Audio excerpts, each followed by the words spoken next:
حضرت محمد صلی اللہ علیہ وسلم نے فرمایا مغرب کی نماز کے بعد یہ تسبیح پڑھو۔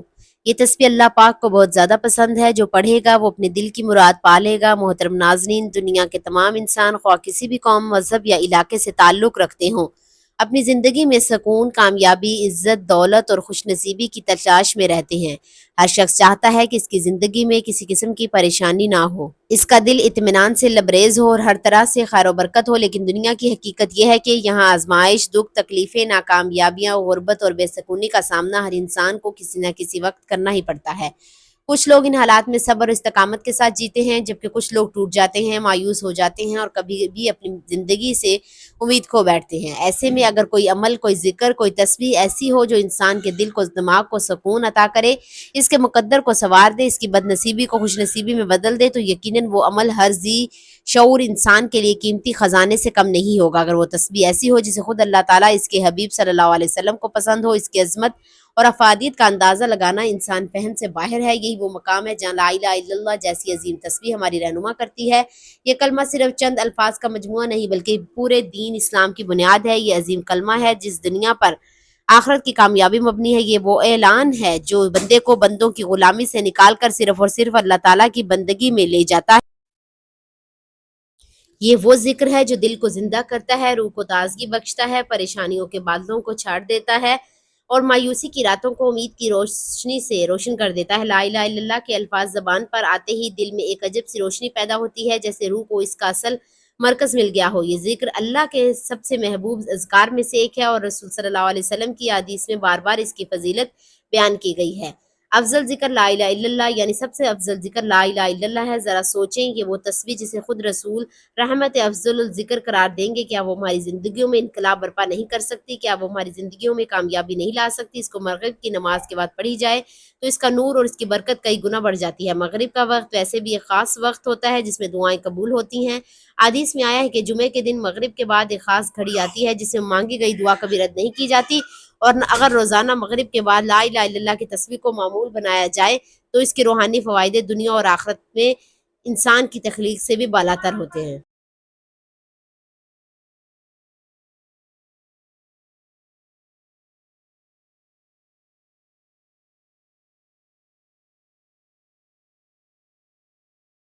تو ناظرین، جب بھی نماز مغرب ادا کریں یہ تسبیح لازمی پڑھیں۔ یہ وہ ذکر ہے جو مسلسل اس کو پڑھتا ہے اللہ خوشی کے دروازے کھول دیتا ہے، بد نصیبی کے دروازے بند کر دیتا ہے، اللہ اس کی حاجت کو پورا کرتے ہیں۔ تو آپ بھی لا الہ الا اللہ اور استغفار کی ایک تسبیح لازمی پڑھیں۔ محترم ناظرین، آپ نے سب سے پہلے نماز مغرب ادا کرنی ہے۔ نماز مغرب ادا کرنے کے بعد آپ نے وہی جائے نماز پر بیٹھے بیٹھے حضور پاک صلی اللہ علیہ وآلہ وسلم جائے نماز پر بیٹھے بیٹھے حضور پاک صلی اللہ علیہ وسلم کی ذات اقدس پر درود پاک کا نذرانہ پیش کرنا ہے۔ ایک بار ثواب کی نیت سے میرے ساتھ بھی درود پاک پڑھ لیں۔ اللہم صلی علی محمد وعلی آل محمد کما صلیت علی ابراہیم وعلی آل ابراہیم انک حمید مجید۔ اللہم بارک علی محمد وعلی آل محمد کما بارکت علی ابراہیم وعلی آل ابراہیم انک حمید مجید۔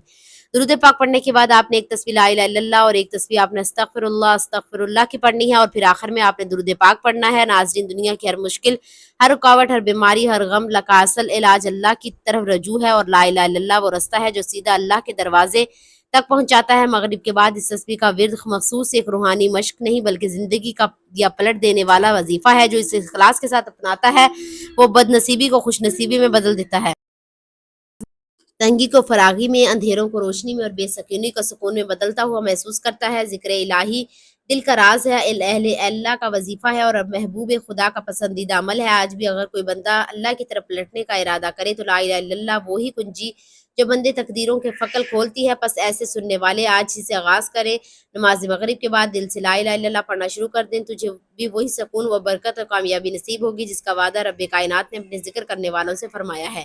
یہ کلمہ تیرے لیے دنیا کی کامیابی، قبر کا نور، آخرت کی نجات بن جائے گا انشاءاللہ۔ حضرت علی رضی اللہ تعالی عنہ کا شمار ان ہستیوں میں ہوتا ہے جو عدل و انصاف، حکم و بردباری اور شجاعت میں مثال تھے۔ ایک مرتبہ کا واقعہ ہے کہ حضرت علی رضی اللہ تعالی عنہ کو کوفہ میں قاضی کے منصب پر فائز تھے۔ ایک دن ایک بوڑھا شخص عدالت میں حاضر ہوا اور کہا، اے ام المومنین، میں ایک مسافر ہوں، میری ساری جمع پونجی رستے میں کھو گئی ہے، میرے پاس کچھ نہیں بچا، میں سخت پریشان ہوں، میری کوئی مدد کیجیے۔ حضرت علی رضی اللہ تعالی عنہ نہایت شفقت سے اس بوڑھے کی طرف دیکھا اور فرمایا، تم کس شہر سے آئے ہو؟ بوڑھے نے جواب دیا، میں شام کا رہنے والا ہوں۔ حضرت علی رضی اللہ تعالیٰ عنہ نے مزید پوچھا، تمہارا پیشہ کیا ہے؟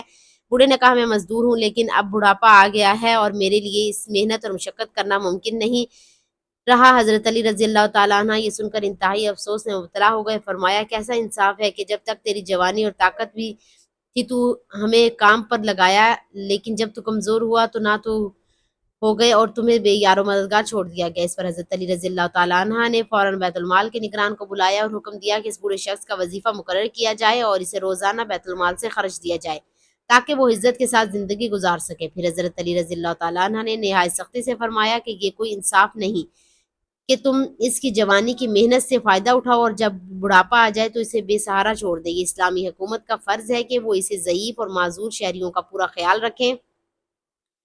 یہ سنتے ہی مجلس میں بیٹھے تمام افراد حیرت زدہ ہو گئے کہ ایک غیر مسلم بوڑھے کے لیے حضرت علی رضی اللہ تعالیٰ عنہ نے اتنا رحم اور عدل کا مظاہرہ کیا۔ آپ علیہ السلام نے نہ صرف فوری مدد فراہم کی بلکہ اسلامی حکومت کے عدل و انصاف کی روشن مثال قائم کر دی۔ یہ واقعہ اس بات کا ثبوت ہے کہ حضرت علی رضی اللہ تعالیٰ عنہ عدل و انصاف کی کوئی حد نہ تھی اور ہر انسان کو برابر سمجھتے تھے، چاہے وہ کسی بھی مذہب، نسل یا سے تعلق رکھتا ہو۔ اللہ تعالیٰ ہم تمام مسلمان بہن بھائیوں پر فضل و کرم فرمائے، آمین یا رب العالمین۔ جزاک اللہ خیرن کثیر۔ میری دعا ہے کہ اللہ تعالیٰ میرا سنانا، آپ کا سننا اپنی پاک بارگاہ الہی میں قبول و منظور فرمائے، جو مانگا مقدر فرمائے، جو نہیں مانگ سکے بن مانگے عطا فرمائے۔ اللہ تعالیٰ نیکی کی بات کو سننے، سمجھنے اور اس پر عمل کرنے کی طاقت اور توفیق عطا فرمائے، آمین ثم آمین۔ اگر ویڈیو اچھی لگی ہو تو اس کو لائک کر دیں اور چینل کو شیئر کریں اور سبسکرائب کریں۔ آپ سے گزارش ہے کہ اللہ تعالیٰ کے 99 ناموں میں سے کوئی ایک نام کمنٹس میں ضرور شیئر کریں۔ اللہ تعالیٰ ہم سب کا حامی و ناصر ہو، آمین۔ جزاک اللہ خیر۔